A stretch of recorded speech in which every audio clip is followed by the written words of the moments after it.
Confidence की वजह जानना चाहूंगी कि बृजभूषण जिस तरीके से मीडिया के सामने मुखातिब हो रहे हैं, अपनी अपनी बाइट्स दे रहे हैं, डर किसी का उनके चेहरे पर अभी तक नजर नहीं आया। और जिस तरीके से रैली पहले अयोध्या की रखी गई थी वो, और उसकी वजह भी आपसे पूछूंगी कि आखिरकार वो क्यों कैंसिल हुई। और अब 5 तारीख, माफ कीजिएगा, 11 तारीख की जो गोंडा की रैली रखी गई है, उसमें भी जिस तरीके से उन्होंने कहा है कि शक्ति प्रदर्शन करेंगे और पूरे कार्यकाल जो है 9 साल का, उसकी खूबियां गिनाएंगे, क्या हुआ क्या नहीं हुआ। तो मतलब आश्वस्त है बृजभूषण कि कोई उनका बाल भी बांका नहीं कर सकता, जिस तरह से ब्रिजेश ने कहा कि बाहुबली है।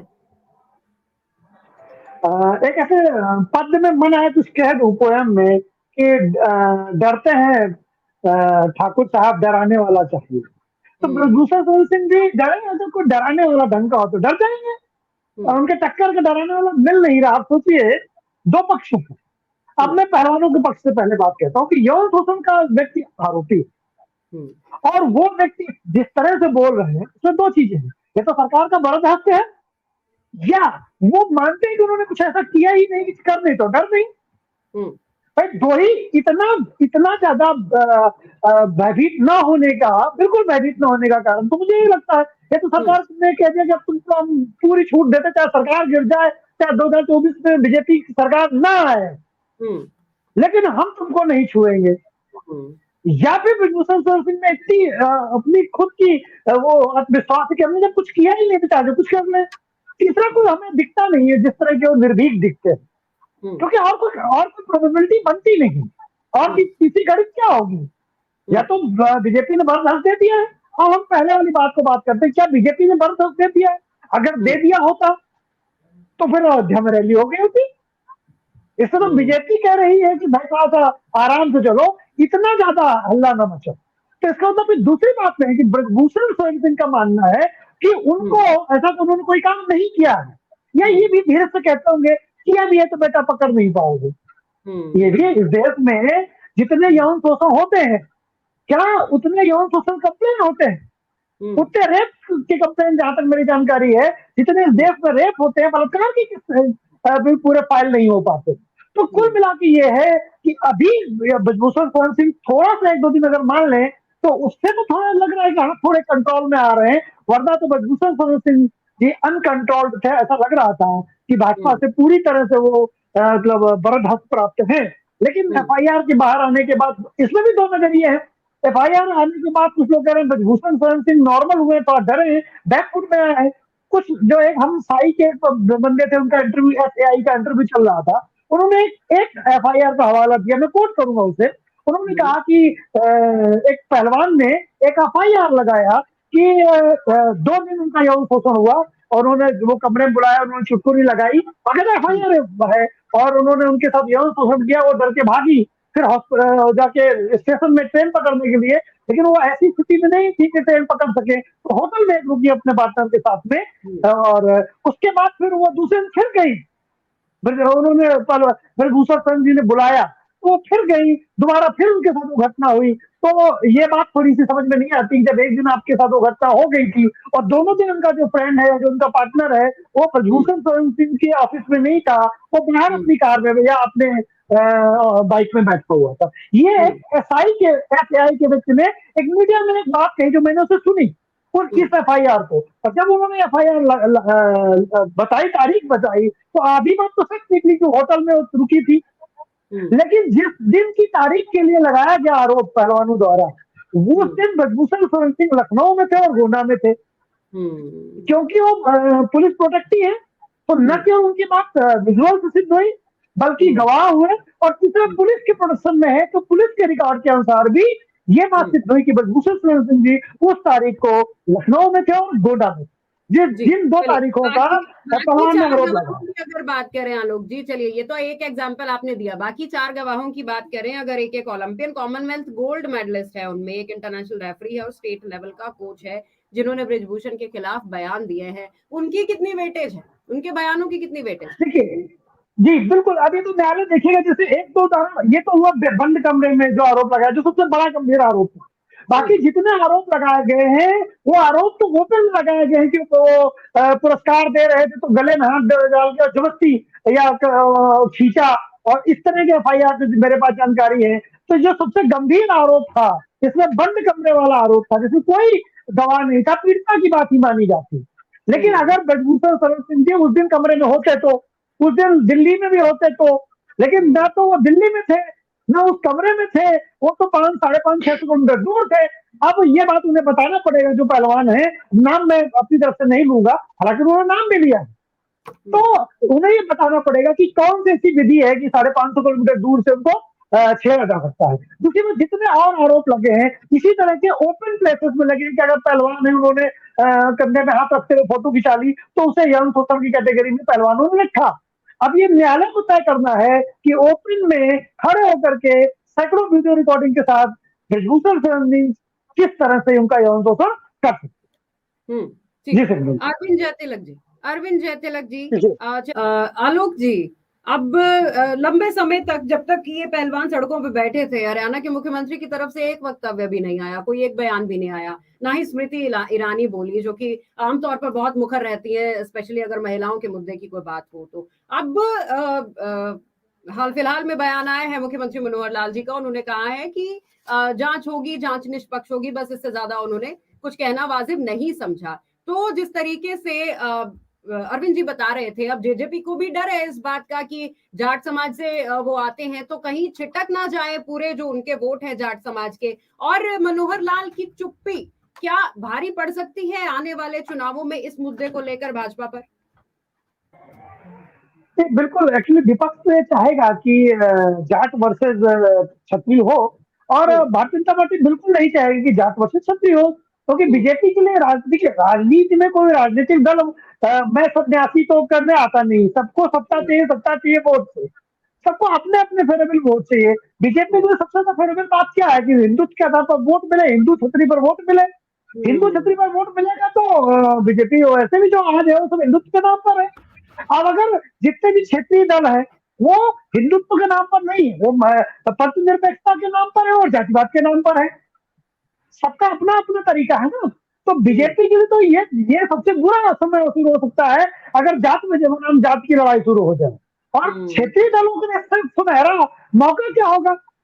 भाई एक सिंहनी का शिकार करती है तो हिरण भागता है अपनी जान बचाने के लिए, सिंहनी अपने बच्चों की जान बचाने के लिए उसे शिकार करती है। कोई मरे तो भी किसी का पेट पलता है और कोई बचे तो भी कोई मरता है। तो मरने पर भी जब एक शिकार पर भी किसी का जीवन बनता है और किसी का जीवन खत्म होता है तो राजनीति उससे ज्यादा निःशंस होती है। राजनीति इतनी सिंपल नहीं, किसी न किसी को लाभ और किसी को हानि है। बीजेपी का नजरिया ये है कि वो धार्मिक आधार पर, हिंदुत्व का आधार पर खेले, तो बीजेपी कभी नहीं चाहेगी कि क्षत्रिय वर्सेस जाट हो, और जाट भी उसके अपना वोटर है, ज्यादातर एक बड़ा वर्ग उसका, और क्षत्रिय भी उसका अपना वोटर है। तो अब ये बीजेपी कैसे काम टैकल करेगी? मुझे लगता है सबसे अच्छा तरीका ये होगा कि 9 तारीख के पहले कुछ लीगल ठोस हो जाए, लीगल ठोस हो जाए। यानी ब्रजभूषण शरण सिंह जी को पर जमानत से कोर्ट से जमानत ले ले, या उनके ऊपर ये हो कि नहीं मेरे पास को हट गया, कोई प्रमाण ही नहीं मिला। यानी ऐसा कोई आधार बन जाए जो जाटों को एक नैतिक बल दे रहा है। अभी जाटों के पास एक नैतिक बल है, इसीलिए सर मुझे लगता है एफआईआर भी ओपन की गई है, क्योंकि एफआईआर की जो बिंदु जैसे मैंने बताया वो पहलवानों को असहज कर रहे हैं, उतनी कठोर एफआईआर नहीं करवा पाए ब्रजभूषण शरण सिंह के आदेश में।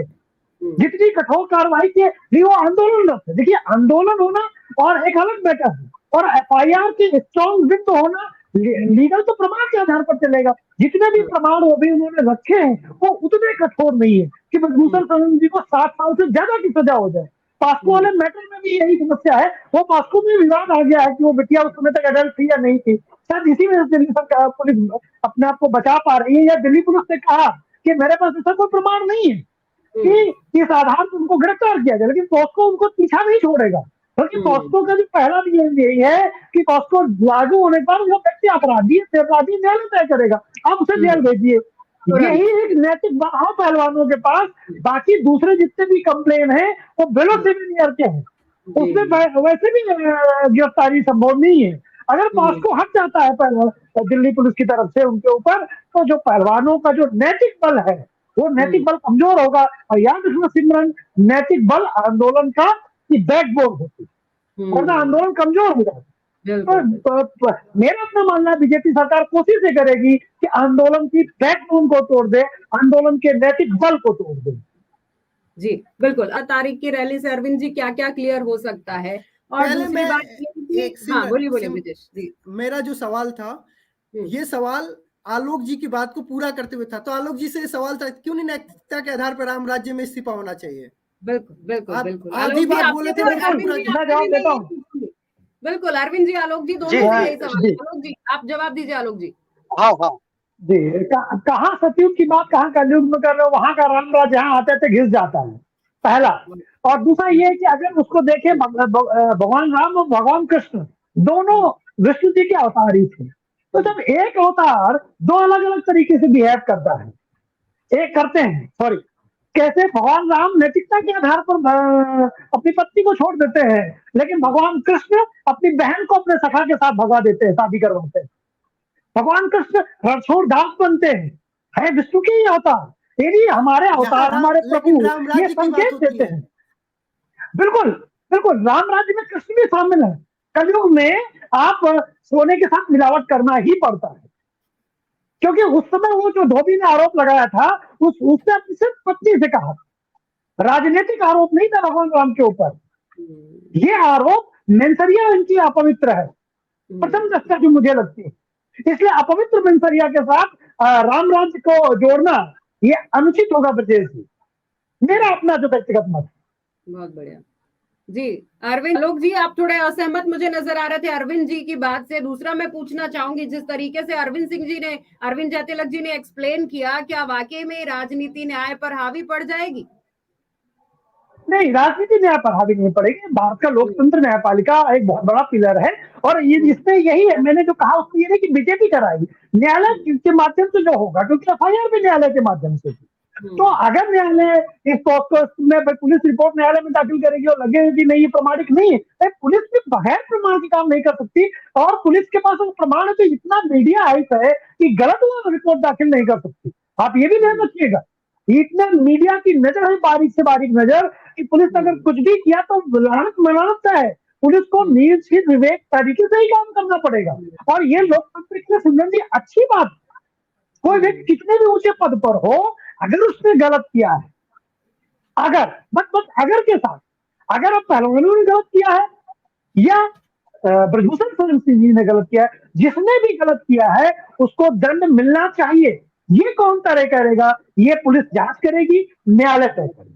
इसके साथ वो तीसरा रास्ता लोकतंत्र में दिखाई नहीं देता। रहेगी बात नैतिकता की बात, देखिए नैतिकता तो आप देखिए, मुझे कांग्रेस का एक याद आ गया, सोनिया गांधी जी एक कानून लेकर के आने वाली थी, माइनॉरिटीज एक्ट, जिसमें यह था कि कोई भी दंगा हो तो मेजोरिटी दोषी होगी, माइनॉरिटी तो दोषी नहीं होगी। मेजोरिटी को बताना पड़ेगा कि दंगा क्यों किया तुमने। ये कानून लाने वाली थी सोनिया गांधी जी नैतिकता के आधार पर इस देश में, लेकिन वो फिर बहुत विरोध हुआ तो वो कानून नहीं लाने की हिम्मत पड़ी। तो नैतिकता की तो बात छोड़ दीजिए, इस देश में नैतिकता अब रही। लाल बहादुर शास्त्री के समय में उन्होंने रेल मंत्री से जब इस्तीफा दे दिया था दुर्घटना में, आज उम्मीद करो बीजेपी का वैष्णो जी तो सोचो इस्तीफा पैक हो रहा होगा, लेकिन इस्तीफा तो पैक ना हुआ। आज 300 लोग मर गए और रेल मंत्री जी ने कहा नैतिकता के आधार पर इस्तीफा दे दिया। वहां तो मोदी के नारे भी लगा दिए बीजेपी वालों ने। हालांकि ऐसा नहीं कि मोदी जी ने कहा होगा कि नारे लगा दो, लेकिन वो इतना आदत है मोदी कहने की कि उनका जहां लोग मरे थे, जहां 200-300 लोग मरे थे, सैकड़ों हजारों घायल होते, वहां भी मोदी शुमार हो गया है, आदत में शुमार हो गया बहुत सारे लोगों शुमार हो गया। जी जी, मुझे लगता है भगवान का मोदी जी 150 साल जिए, लेकिन जब कभी उनका अंतिम वक्त आएगा तो वहां ना मोदी लगा दे नारे। अच्छी बात नहीं है, सोच समझ के नारे लगाने चाहिए, सही जगह देखकर। तो हालांकि रेल मंत्री ने तुरंत मना किया और वो फिर बंद हो गया, कुछ सेकंड का था, लेकिन राजनीति में आप देखिए कि चीजें किस तरफ है। हम ये भी ध्यान नहीं रखते अपने नेता को खुश करने के लिए, क्या मोदी जी को अच्छा लगा होगा क्या ऐसा नारा, लेकिन नहीं, हमें बस जो आदत है हम कर रहे हैं। तो इसलिए सिमरन जी, अब नैतिकता और राम राज बीजेपी कहती थी, अपना जैसे नहीं होता, हम किसी बात के लिए कह देते हैं आदर्श में कि बेटा मोबाइल में देखा करो अपने बेटे से, कहते हैं 1 घंटा देखा करो, वो 6 घंटे देखता है, वो मानते नहीं। और तो कहते पापा 1 hour is equal to 6 hours। अब उसकी नैतिकता ये तो इसलिए सिमरन जी नैतिकता की बात अब नहीं करते। रही बात अब धोती फटी की बात मैं कह दूं, अब इस देश का आम आदमी भी, मैं अपवादों को छोड़ दूं, मैं जितना निकलता हूं, आम आदमी भी बगैर फटी धोती पहनता है, ठीक कपड़े पहनता है। शास्त्री जी जैसी गरीबी नहीं ना ये कहना पड़े कि एक टाइम में खाना हम छोड़ रहे हैं और एक टाइम का देश की जनता छोड़ेगी, नहीं छोड़ना पड़ा। अब ये हालत है कि हम 3 साल 4 साल 5 साल का फूड रिजर्व रखते हैं, हम यूरोप को गेहूं सप्लाई करते हैं, हम मिस्र को खाना देते हैं, तो वो भारत भी नहीं रहा। तो उस तरह के त्याग करने की जरूरत, जैसा लाल बहादुर शास्त्री जी ने किया था, उस तरह की त्याग करने की जरूरत भारत के प्रधानमंत्री को भी नहीं है। हम गरीबी के उस मकर जाल से, अपमान के उस मकर जाल से बाहर निकला है, ठीक है। अब अगर हमारा प्रधानमंत्री कमजोर कपड़े पहनेगा, फटे कपड़े पहनेगा, मीडिया का जमाना है, बताइए ऑस्ट्रेलियन प्रधानमंत्री गले में, हमारा प्रधानमंत्री फटे कपड़े पहन के, सिकुड़े पहन के डालेगा तो क्या भारत की इमेज रह जाएगी? हम दुनिया की 5वीं इकोनॉमी। हमसे किसी ने एक बार कहा कि 1.5 लाख रुपए किलो का मशरूम खाते हैं, कई टीचरों के नीचे बैठा था, तो हमको 140, अब तो चलो उस समय 125 करोड़ का मैंने कहा था, हमने कहा 125 करोड़ लोगों का जो हेड है वो 1.5 लाख रुपए किलो का अगर मशरूम खाता है, तो क्या हमारे दिन इतने बुरे गुजरे हैं कि हम 1.5 लाख रुपए किलो का मशरूम ना खिला सके? और वो तो 1 किलो रोज खा जाता होगा, ना बीवी है, ना बच्चे रहते हैं साथ में, ना परिवार रहता है, 100 ग्राम में काम चल जाना है उसका। तो ये बात देखना होगा कि हम विश्व शक्ति बनने जा रहे हैं, तो हम पुराने प्रतिमानों से तुलना भी नहीं कर सकते, आर्थिक प्रतिमानों से। एक बात और जोड़ देना, एमजे अकबर किसी को याद है? एमजे अकबर किसी को याद है? मीटू अभियान चला था इस देश में, और मीटू अभियान का परिणाम यह हुआ कि एमजे अकबर को मिनिस्टेरियल पद छोड़ना पड़ा। आज क्या उनकी स्थिति हो सीता मैया की तरह पवित्र होकर निकल पाए, मीटू अभियान के बाहर निकल पाए? क्या दोबारा मिनिस्टर बन पाए? नहीं बन पाए।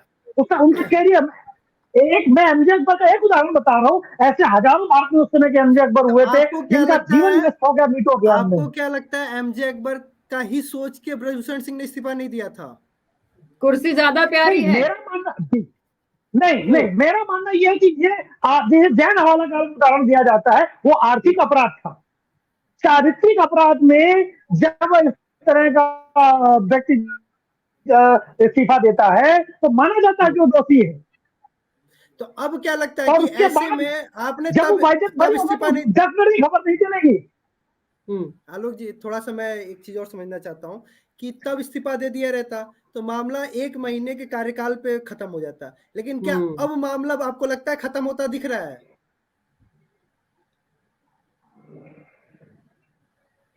चले संपर्क हुई है और आज इस